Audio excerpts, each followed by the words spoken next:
ಮುಖ್ಯಮಂತ್ರಿ ಸಿದ್ದರಾಮಯ್ಯನವರ ಪಾಲಿಗೆ ಇವತ್ತು ಬಿಗ್ ಡೇ ಆಗ್ತಾ ಇದೆ. ಮೂಡ ಹಗರಣಕ್ಕೆ ಸಂಬಂಧಪಟ್ಟಂತೆ ಇವತ್ತು ಕೋರ್ಟ್ನಿಂದ ಮಹತ್ವದ ಆದೇಶದ ನಿರೀಕ್ಷೆ ಇದೆ. ಜನಪ್ರತಿನಿಧಿಗಳ ನ್ಯಾಯಾಲಯದಲ್ಲಿ ಇವತ್ತು ಸಿಎಂರ ಭವಿಷ್ಯ ನಿರ್ಧಾರವಾಗಲಿಕ್ಕಿದೆ. ಲೋಕಾಯುಕ್ತದಿಂದ ಈಗಾಗಲೇ ಮೂಡ ಹಗರಣಕ್ಕೆ ಸಂಬಂಧಪಟ್ಟಂತೆ ಬಿ ರಿಪೋರ್ಟ್ ಸಲ್ಲಿಕೆಯಾಗಿದೆ. ಈ ಮಧ್ಯಂತರ ವರದಿಯಿಂದ ಸದ್ಯ ಸಿಎಂ ನಿರಾಳರಾಗಿದ್ದಾರೆ. ಬಟ್ ಹಾಗಾದ್ರೆ ಮೂಡ ಕೇಸ್ನಲ್ಲಿ ಸಿಎಂಗೆ ಕಂಪ್ಲೀಟ್ ಆಗಿ ಬಿಗ್ ರಿಲೀಫ್ ಸಿಗುತ್ತಾ ಇವತ್ತು ಅನ್ನುವಂತ ಪ್ರಶ್ನೆ ಇದ್ದು, ಲೋಕಾಯುಕ್ತ ವರದಿಯನ್ನ ಆಧರಿಸಿ ಕೋರ್ಟ್ ಆದೇಶವನ್ನ ಹೊರಡಿಸುತ್ತಾ ಅನ್ನುವ ಕುತೂಹಲ ಕೂಡ ಇದೆ. ಸೊ ಹೀಗಾಗಿ ಜನಪ್ರತಿನಿಧಿಗಳ ನ್ಯಾಯಾಲಯದತ್ತ ಎಲ್ಲರ ಚಿತ್ತ ನೆಟ್ಟಿದೆ. ಮೂಡ ಕೇಸ್ನ ಸಂಕಷ್ಟದಲ್ಲಿ ಸಿಎಂ ಸಿದ್ದರಾಮಯ್ಯನವರಿದ್ದು ಈಗಾಗಲೇ ಸಿಎಂ ಸಿದ್ದರಾಮಯ್ಯನವರ ವಿರುದ್ಧ ಸ್ನೇಹಮಯಿ ಕೃಷ್ಣ ಹೋರಾಟವನ್ನ ಸಮರವನ್ನ ಸಾರಿದ್ದಾರೆ. ಲೋಕ ಅಂತಿಮ ವರದಿಯನ್ನ ತಿರಸ್ಕರಿಸಬೇಕು ಅಂತ ಹೇಳಿ ಸ್ನೇಹಮಯಿ ಕೃಷ್ಣ ಮನವಿಯನ್ನ ಸಲ್ಲಿಕೆ ಮಾಡಿದ್ದು, ಆರೋಪಿಗಳಿಗೆ ಲೋಕ ತನಿಖಾಧಿಕಾರಿಗಳೇ ರಕ್ಷಣೆ ಮಾಡ್ತಿದ್ದಾರೆ ಅನ್ನುವ ಗಂಭೀರವಾದ ಆರೋಪ ಮಾಡಿದ್ದಾರೆ. ಲೋಕಾಯುಕ್ತ ತನಿಖಾಧಿಕಾರಿಯ ಬದಲಾವಣೆಗೆ ಕೂಡ ಒತ್ತಾಯ ಕೇಳಿ ಬಂದಿದೆ. ಈ ಬಗ್ಗೆ ಹೆಚ್ಚಿನ ಡೀಟೇಲ್ಸ್ ಕೊಡೋದಕ್ಕೆ ನಮ್ಮ ಪ್ರತಿನಿಧಿ ರೂಪೇಶ್ ನಮ್ಮೊಂದಿಗೆ ನೇರ ಸಂಪರ್ಕಕ್ಕೆ ಸಿಕ್ಕಿದ್ದಾರೆ. ರೂಪೇಶ್, ಇವತ್ತು ಎಲ್ಲರ ಚಿತ್ತ ಜನಪ್ರತಿನಿಧಿಗಳ ನ್ಯಾಯಾಲಯದತ್ತ ಅನ್ನುವಂತಾಗಿದೆ.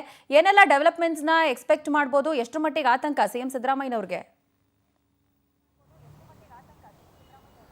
ಪ್ರಜ್ವಲ, ಒಂದು ಸಿಎಂ ಸಿದ್ದರಾಮಯ್ಯ ರಿಲೀಫ್ ಅಂತ ಹೇಳಿ ಭಾವಿಸಿಕೊಂಡಿದ್ರು. ಯಾಕಂತ ಹೇಳಿದ್ರೆ ಲೋಕಾಯುಕ್ತ ತನ್ನ ಮಧ್ಯಂತರ ವರದಿಯಲ್ಲಿ ಸಿಎಂ ಸಿದ್ದರಾಮಯ್ಯನವರಿಗೆ ಕ್ಲೀನ್ ಚಿಟ್ ಕೊಟ್ಟು ಮಧ್ಯಂತರ ವರದಿಯನ್ನು ಸಲ್ಲಿಸಿತ್ತು. ಆದರೆ ಲೋಕಾಯುಕ್ತ ಸಲ್ಲಿಸಿದಂತ ಈ ಬಿ ರಿಪೋರ್ಟ್ಗೆ ಕೋರ್ಟ್ ಮಾನ್ಯತೆ ಕೊಡುತ್ತಾ ಇಲ್ಲವೋ ಅನ್ನೋ ಚರ್ಚೆಗಳು ಇದೀಗ ಶುರುವಾಗಿದೆ. ಹೀಗಾಗಿ ಕೇಸ್ ಆಗಿದಂತ ಸ್ನೇಹಮಯಿ ಕೃಷ್ಣ ಅವರು ಇಲ್ಲಿ ಒಂದಿಷ್ಟು ವಾದವನ್ನು ಮಂಡನೆ ಮಾಡ್ತಾ ಇದ್ದಾರೆ ಕೋರ್ಟ್ನ ಮುಂದೆ. ಮೊದಲನೇದಾಗಿ ಒಂದಿಷ್ಟು ಸಾಕ್ಷಿಗಳನ್ನು ಕೊಟ್ಟಿದ್ರು ಕೂಡ ಅದನ್ನು ಪರಿಗಣಿಸದೆ ಲೋಕಾಯುಕ್ತದವರು ಬಿ ರಿಪೋರ್ಟ್ ಸಲ್ಲಿಕೆ ಮಾಡಿದ್ದಾರೆ. ಹೀಗಾಗಿ ಬಿ ರಿಪೋರ್ಟ್ ಸಲ್ಲಿಕೆ ಮಾಡಿದ್ದು ಮಾನ್ಯ ಮಾಡಲಿಕ್ಕೆ ಸಾಧ್ಯ ಆಗುವುದಿಲ್ಲ. ಹೀಗಾಗಿ ದೊಡ್ಡ ಮಟ್ಟಕ್ಕೆ ಅಕ್ರಮ ಆಗಿದೆ, ಇದನ್ನು ಕೋರ್ಟ್ ಪರಿಗಣಿಸಬೇಕು. ಹೀಗಾಗಿ ಇಲ್ಲಿ ಒಂದು ಕಡೆ ತನಿಖಾಧಿಕಾರಿಗಳು ಕೇಸ್ಗಳನ್ನು ವೀಕ್ ಮಾಡಿದ್ದಾರೆ. ಯಾಕಂತ ಹೇಳಿ ತನಿಖಾಧಿಕಾರಿ ಯಾವುದೇ ಕೇಸ್ ಆಗಲಿ ತನಿಖಾಧಿಕಾರಿ ಮನಸ್ಸು ಮಾಡಿದ್ರೆ ಏನು ಕೂಡ ಮಾಡಬಹುದು. ಯಾಕಂತ ಹೇಳಿದ್ರೆ ಅರೆಸ್ಟ್ ಮಾಡಬೇಕು ಬೇಡ, ಅಥವಾ ಸಾಕ್ಷಿಗಳನ್ನ ಹೇಗೆ ಕಲೆಕ್ಟ್ ಮಾಡಬೇಕು, ಯಾರನ್ನ ಸಾಕ್ಷಿ ಮಾಡಬೇಕು, ಯಾರನ್ನ ರಿಲೀವ್ ಮಾಡಬೇಕು, ಯಾರನ್ನ ಮಾಪಿ ಸಾಕ್ಷಿ ಮಾಡಬೇಕು, ದಾಖಲೆಗಳು ಹೇಗೆ ಕಲೆಕ್ಟ್ ಮಾಡಬೇಕು, ಎಲ್ಲವೂ ಕೂಡ ತನಿಖಾಧಿಕಾರಿಗಳ ಮೇಲೆ ಇರುತ್ತೆ. ಆದ್ರೆ ಈ ಕೇಸ್ನಲ್ಲಿ ತನಿಖಾಧಿಕಾರಿಗಳೇ ಸಿಎಂ ಪರವಾಗಿ ವರ್ತನೆಯನ್ನು ಮಾಡಿದ್ದಾರೆ ಅಂತ ಆರೋಪವನ್ನ ವಕೀಲರು ಮಾಡಿದ್ರು. ಹೀಗಾಗಿ ಇಲ್ಲಿ ದೂರುದಾರರು ಮಾಡಿದ್ರು. ಹೀಗಾಗಿ ದೂರುದಾರರ ಆರೋಪಗಳಿಗೆ ಸಂಬಂಧಪಟ್ಟಂತೆ ಇವತ್ತು ಮತ್ತೆ ಪುನಃ ಹಿಯರಿಂಗ್ ಆಗುತ್ತೆ.